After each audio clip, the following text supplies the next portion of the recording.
오늘 우리가 함께 읽을 말씀 신명기 6장, 시편 89편, 이사야 34장, 요한계시록 4장 말씀입니다. 자, 함께 나눌 주제는 하나님입니다. 먼저 우리 하나님은 복 주십니다. 복 주시는 하나님이십니다. 신명기 6장은 하나님을 사랑하고 그 말씀에 순종하라는 권고입니다. 하나님을 사랑함으로 순종하는 자에게는 하나님께서 복을 주신다라는 겁니다.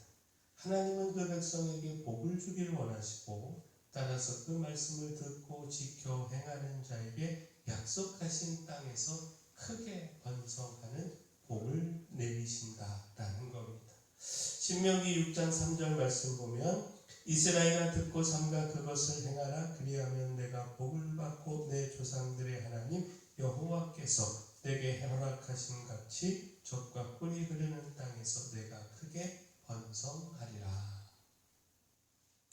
그러나 또한 하나님의 말씀에서 떠나 우상을 숭배하는 자들에게는 하나님의 축복이 아닌 심판이 있음을 경고하고 있습니다.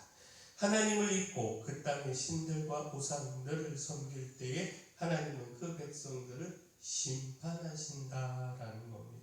하나님의 말씀을 지키며 하나님과 교제하는 삶을 살아가면 번성케 하시는 하나님의 축복이 있지만 풍요로움에 빠져서 하나님을 잊고 어리석게 우상을 섬기면 멸절케 하시는 하나님의 심판이 있다라는 겁니다. 신명기 6장 12절에서 15절까지 말씀 보면 너는 조심하여 너를 애굽 땅 종되었던 집에서 인도하여 내신 여호와를 잊지 말고 내 하나님 여호와를 경외하며 그를 섬기며 그의 이름으로 맹세할 것이니라. 너희는 다른 신들 곧 내 사면에 있는 백성의 신들을 따르지 말라. 너희 중에 계신 너희의 하나님 여호와는 질투하시는 하나님이신즉 너희 하나님 여호와께서 내게 진노하사 너를 지면에서 멸절시키실까 두려워하노라. 자, 결국 무엇입니까? 우리 하나님은요, 복 주시는 하나님이시지만 또한 심판하시는 하나님이십니다. 따라서 번성케 하시는 하나님의 축복을 누리느냐, 멸절케 하시는 하나님의 심판을 당하느냐, 바로 우리 자신에게 달려있는데, 따라서 또한 하나님의 은혜의 사랑, 그리고 그 주신 축복, 이걸 잊지 말아야 합니다. 하나님이 주신 축복이 감사가 되어 더욱 말씀에 순종해야 합니다. 이를 통해 하나님의 축복을 더욱 풍성히 이어가야 합니다. 결코 하나님의 축복이 교만이 되고 안주함이 되지 않아야 합니다. 그리고 무엇보다 우리의 죄에서 돌이켜야 합니다. 어리석게 죄악 안에 계속해서 머물지 말고 하나님의 진노를 깨닫고 하나님의 은혜를 믿고 구하며 돌이켜야 합니다. 시편 89편은 현재 이스라엘이 처한 패배와 수치 속에서 하나님께서 다윗 왕에게 하신 약속을 떠올린 말씀입니다. 곧 다윗 왕에게 주신 약속을 따라 현재의 곤경에서 구원해 주시기를 구한 기도입니다. 시편 89편 38절에서 41절까지 말씀 보면 그러나 주께서 주의 기름 부음 받은 자에게 노하사 물리치셔서 버리셨으며 주의 종의 언약을 미워하사 그의 관을 땅에 던져 욕되게 하셨으며 그의 모든 울타리를 파괴하시며 그 요새를 무너뜨리셨으므로 길로 지나가는 자들에게 다 탈취를 당하며 그의 이웃에게 욕을 당하나이다. 자, 지금 현재 이스라엘이 처한 고통의 상황을 아픔 중에 고백한 기도입니다. 여기서 하나님의 심판을 깨달을 수 있습니다. 하나님께서 그 은혜로 백성들에게 복을 약속하고 다윗과 맺은 언약으로 대적들을 물리치는 승리를 약속하셨지만 그 약속이 깨어질 만큼 백성들이 죄와 불의로 하나님에게서 돌아섰고 계속된 그 죄와 불의에 대해 하나님은 진노하지 않으실 수 없으셨다라는 겁니다. 자, 결국 무엇입니까? 하나님은 그 백성에게 구원을 약속하고 축복을 약속하시지만 우리의 계속된 죄와 돌이키지 않는, 돌아서지 않는 불의는 그 약속을 깨뜨리고 심판에 이르게 합니다. 따라서 그 약속이 깨어지지 않도록 죄에서 돌이켜야 합니다. 무엇보다 우리의 죄로 깨어진 약속을 회복하고 다시 이어갈 수 있는 것, 이건 하나님의 은혜밖에 없습니다. 따라서 오늘 이 시편의 신앙인이 다윗에게 하신 그 하나님의 약속을 떠올리며 은혜를 구한 것처럼 우리도 약속을 붙들고 은혜를 구해야 합니다.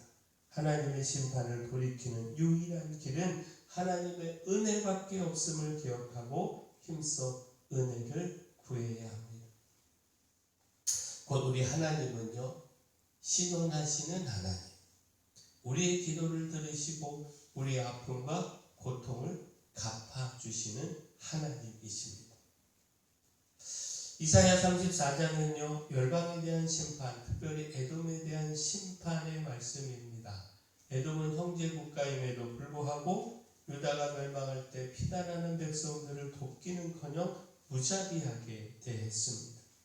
이로 인해 유다 백성들은 더 큰 고통에 처할 수밖에 없었는데, 바로 이것에 대하여 하나님께서 에돔을 심판하여 원수를 갚고 그 백성들을 신원해 주신다라는 겁니다. 이사야 34장 2절 말씀 보면 대저 여호와께서 열방을 향하여 진노하시며 그들의 만군을 향하여 분내사 그들을 진멸하시며 살육당하게 하셨은즉. 자, 8절도 보면 이것은 여호와께서 보복하시는 날이요 시온의 송산을 위하여 신원하시는 해라. 자, 하나님은 그 은혜로 용서를 구하는 백성들의 기도에 응답하십니다. 그 죄로 인해 진노하셨지만 그 사랑 때문에 용서하시고 은혜를 구하는 백성들의 기도를 들어주십니다. 무엇보다 그 백성들의 고통과 아픔을 외면하지 않으십니다.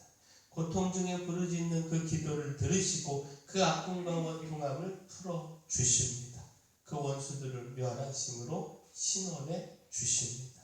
따라서 죄에 대하여 회개하고 끊임없이 하나님의 은혜를 구해야 합니다. 누구와도 비교할 수 없는 그 큰 사랑으로 우리를 용서하시고 우리의 아픔을 풀어주시는 유일한 분이 우리 하나님이심을 잊지 말아야 합니다. 따라서 우리가 무엇보다 하나님 찬양해야 합니다. 곧 우리 하나님은요, 찬양받으실 하나님이십니다. 우리가 하나님을 찬양하면 마땅합니다. 요한계시록 4장은요, 요한이 환상 가운데 하늘로 올라가 본 천상의 예배입니다.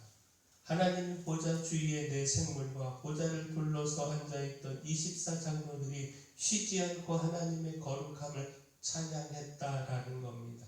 영광과 존귀와 감사를 하나님께 돌리며 경배했다라는 겁니다.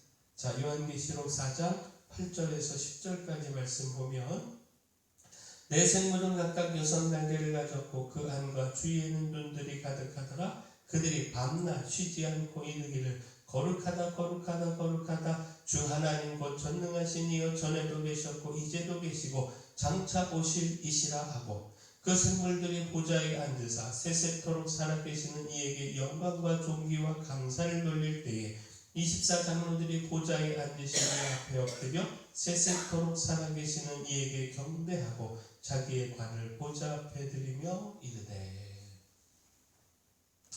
우리를 구원하시며 복을 주시는 하나님, 우리의 죄에 대하여 진노하시고 심판하시지만 그러나 다시 용서하시고 그 기도에 응답하여 신원하시는 하나님, 이 하나님을 찬양하면 마땅합니다. 하나님은 우리의 찬양과 예배를 받으시기를 원하십니다. 끊임없이 하나님을 찬양하고 예배하는 우리를 통하여 그 교제를 이어가기를 바라시고 또한 그 속에서 계속된 복을 더하시기를 바라십니다. 우리가 천국에 올라가 할 일도 예배이고요. 따라서 이 땅에서 하나님의 은혜와 구원을 기억하며 하나님을 찬양하며 예배해야 합니다. 하나님은 그 말씀에 순종하는 자에게는 복을 주십니다. 말씀에서 떠나 죄악을 행하는 자에게는 심판하시지만 회개하며 은혜를 구하는 자에게는 용서의 은혜를 베푸시고 그 기도에 응답하여 신원하십니다. 이런 하나님을 찬양함은 마땅합니다. 바라게 우리가 힘써 우리 하나님 찬양하기를 소원합니다. 사랑의 주 하나님, 하나님의 말씀을 듣고 지킴으로 그 약속하시는 복을 누리기를 소망합니다. 하나님의 진노 중에도 그 약속을 붙들고 기도하여 그 약속을 다시 이어가시는 하나님의 은혜와 우리의 아픔을 신원해 주시는 응답을 누리게 하여 주시고 또 쉬지 않고 헌신함으로 하나님을 찬양하며 예배하는 삶 살아가게 하여 주시옵소서. 교회에 연약한 모든 분들 주님 강력한 손으로 치유하여 주시옵소서. 저희 교회 주신 사명 이 마을의 빛이요 소금으로서의 사명 온전히 감당하도록 하나님이 힘주시고 일꾼도 보내주시옵소서. 6월이 시작됐습니다. 6월 한 달도 복된 한 달 되게 하여 주시고 또 선거를 앞두고 있습니다. 하나님 기뻐하시는 사람 선택되게 하시고 하나님 두려워함으로 이 나라 통치하여 이 나라의 모든 어려움이 극복되고 그 속에서 하나님 찬양하게 하여 주시옵소서. 주님께 모든 것 맡기옵고 예수님 이름으로 기도합니다.